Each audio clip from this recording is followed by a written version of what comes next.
Nesta fase da história, a Europa tinha os grandes reinos de Espanha e Portugal como as principais potências marítimas e econômicas. A Inglaterra estava em forte ascensão nos mares, também estabelecendo colônias nas Américas, África e Ásia.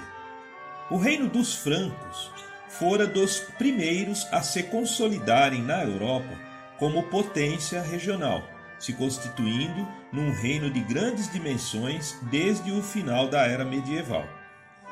A unidade do Sacro Império Romano-Germânico já estava em declínio, onde os seus territórios ao norte da Europa se fragmentavam em pequenos reinos educados de língua alemã. E a Península Italiana também se dividia em fortes e ricos reinos e repúblicas independentes, como Gênova, Veneza, Florença e Nápoles, sendo estes também os principais centros financeiros e culturais da Europa renascentista. A moda, os costumes, a filosofia, a música, a literatura e a gastronomia aconteciam primeiro em Veneza e Florença, e depois o resto da Europa copiava. A gastronomia renascentista praticada em Veneza e Florença no século XVI começava a se diferenciar da culinária medieval europeia na sofisticação e no serviço, onde o chefe de cozinha era chamado de scalco.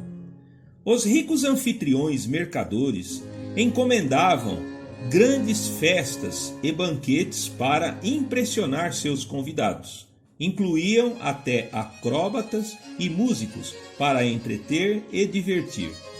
O açúcar ia em quase todos os pratos para se contrapor ao sal, que era largamente utilizado na conservação de carnes e vegetais.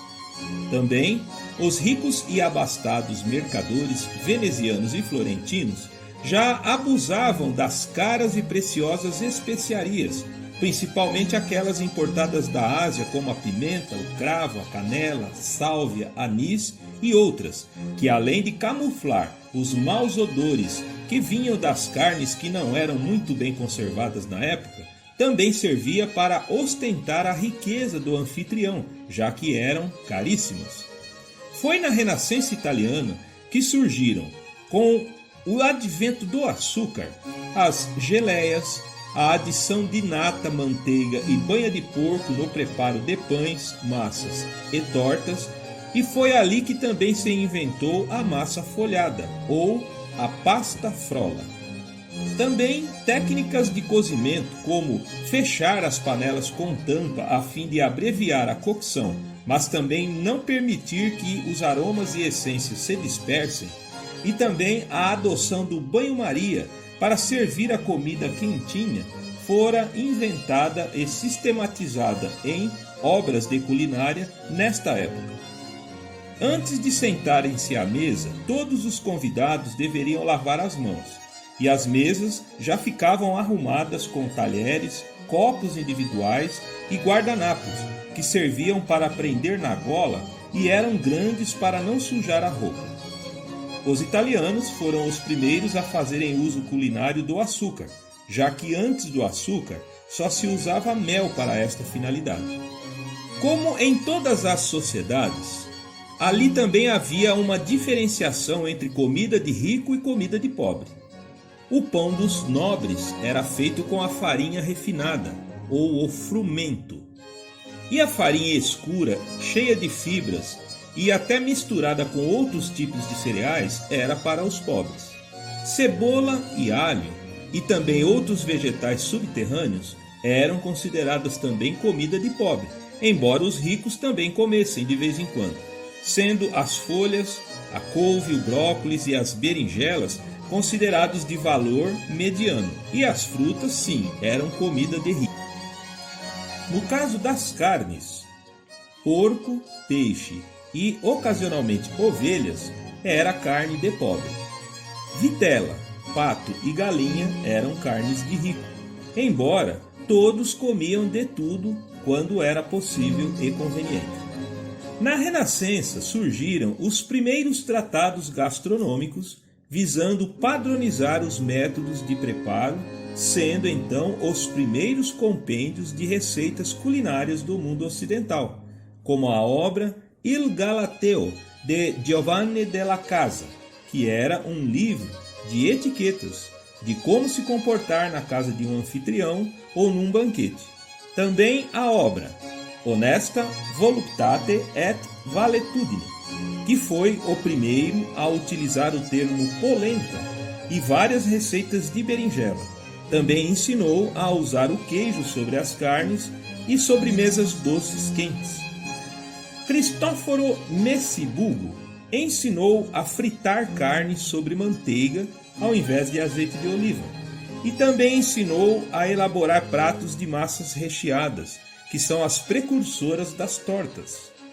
Bartolomeu Scapi, na sua obra Opera dell'arte de cucinare, ensinou a fazer o tão querido e consagrado empanamento e também, visando não deixar as carnes desidratarem ao grelhar, ensinou como selar. No seu trabalho surge a primeira citação da mozzarella.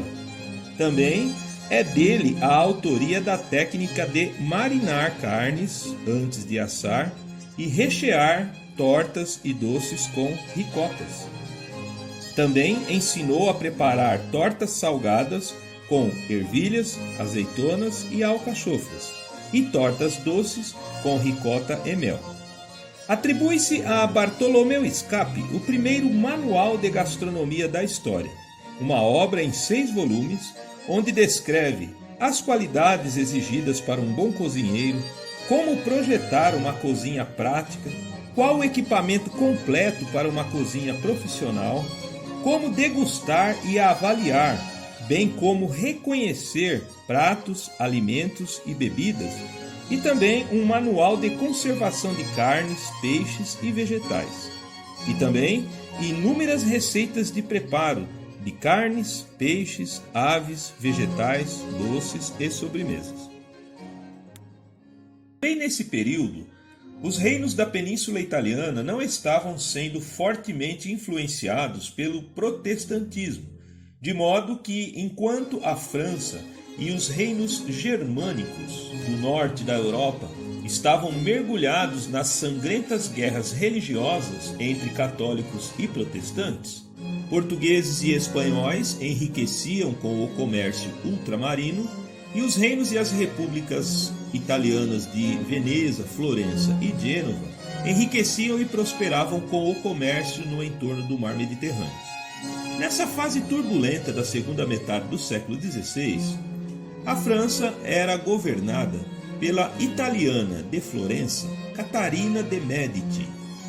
A Itália tinha uma nobreza um tanto diferente do resto da Europa, que não se fizeram por heranças, como no caso dos nobres e dinastias monárquicas. Eram famílias cujos ancestrais eram empresários, banqueiros, mercadores e financistas bem-sucedidos, como, por exemplo, os Sforza e Visconti de Milão, os Accioli da Toscana, os Gonzaga de Mantova e os Medici, também da Toscana, com sede em Florença.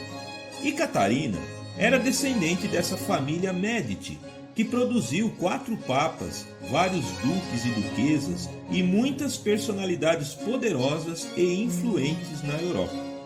Após a morte do seu marido, o rei Henrique II, da Casa de Valois, da França, ela governou em nome dos seus filhos herdeiros, que ainda eram pequenos, e mostrou-se dura e autoritária em certos momentos, mas pragmática, culta e inteligente em outros.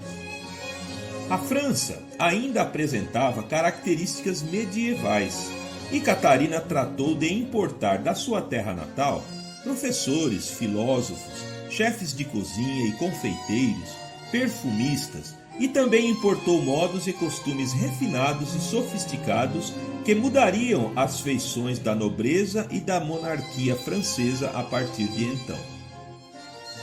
Começou por substituir os banquetes medievais, onde até se comia com as mãos e a quantidade de comida prevalecia como critério em detrimento da qualidade. Catarina importou da Itália as pratarias, entre elas o garfo, e os aparelhos de jantar, as porcelanas, toalhas bordadas e guardanapos para compor a mesa, bem como o carrinho para montar ao lado da mesa as saladas e pratos frios. Também se introduziu o hábito de comer carnes brancas, como peixes e aves, que antes era considerado coisa de pobre. Atribui-se aos culinaristas italianos de Catarina de Médici a adoção do açúcar para a elaboração dos doces, coisa que até então só era feita com mel. É dessa época que surgiram os macarons, a introdução na França do sorvete, dos profiteroles e dos bolos decorados, que já eram comuns em Florença e Veneza. Atribui-se aos franceses a criação de vários molhos brancos, doces e salgados, mas o primeiro deles, a salsa-cola italiana, fora ensinada pelos chefes de Catarina de Médici. Também o pato com laranjas, a sopa de cebola, que em Florença se chamava carabatia, o crepe, que se chamava crepella alla fiorentina, e a omelete, que na Itália se chamava frittata e era muito comum e usual, inclusive entre os pobres. Também Catarina introduziu na corte e posteriormente na sociedade francesa os hábitos de lavar as mãos antes das refeições, o uso do jogo de louças e talheres variados, a decoração da sala de jantar e a música de fundo, todos os requintes e sofisticação que eram comuns nos reinos de Veneza e Florença e que foram introduzidos na França, que a partir de então prevalecem até hoje no mundo da boa gastronomia.